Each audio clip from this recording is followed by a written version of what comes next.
Allons corriger un sujet de science partie physique-chimie du brevet 2022 sur l'exploration de la planète Mars. Pour plus de visibilité, nous afficherons les questions au fur et à mesure, mais sachez que vous pouvez retrouver le fichier au format PDF dans la description. Pour la question 1, on s'intéresse au mouvement de la sonde entre les points B et C. On voit directement sur le document qu'au point B, la vitesse de la sonde est de 420 mètres par seconde, mais qu'au point C, elle est de 89 mètres par seconde. Donc la vitesse a diminué entre ces deux points. Le mouvement de la sonde est donc ralenti entre les points B et C. Passons à la deuxième question. Parmi les trois relations proposées, c'est la première qui permet de calculer l'énergie cinétique de la sonde. EC égale 1,5 fois m fois v au carré. Avec m qui représente la masse de la sonde en kilogrammes et v la vitesse de la sonde exprimée en mètres par seconde. Pour rappel, l'énergie cinétique est exprimée en joules.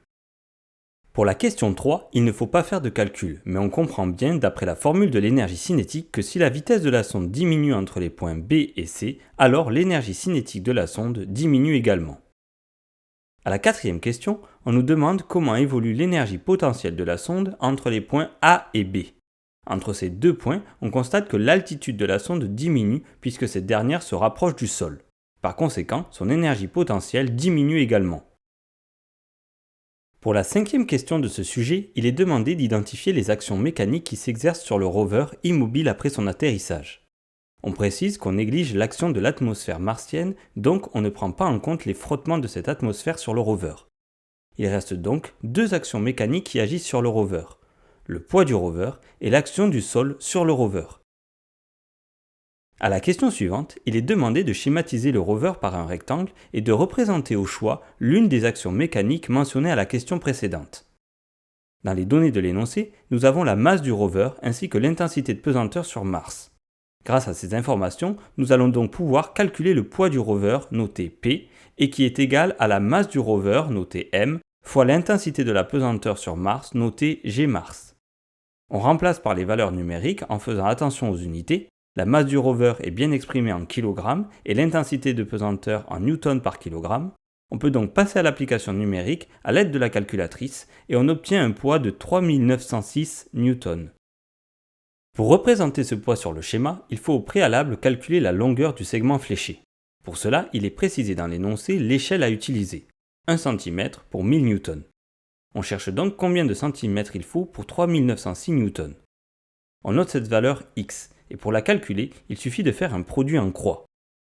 On multiplie les deux valeurs présentes sur une diagonale, soit 1 cm fois 3906 newtons, et on divise par la valeur restante, soit 1000 newtons.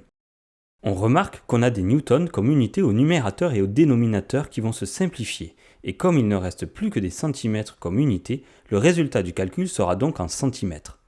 On fait l'application numérique et on obtient 3,9 cm. Il faut maintenant représenter ce segment fléché en le faisant partir du milieu du rover et en utilisant une règle. Le poids étant une action mécanique dirigée verticalement vers le bas, il nous suffit de tracer une flèche vers le bas de 3,9 cm de longueur.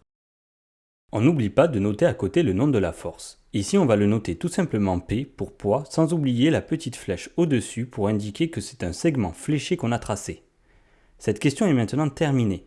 Mais certains d'entre vous auront peut-être voulu représenter l'action mécanique du sol sur le rover.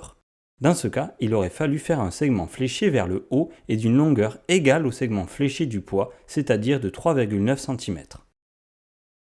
Pour la question 7, il faut donner le nom et le nombre d'atomes présents dans les molécules de dioxyde de carbone et de dioxygène.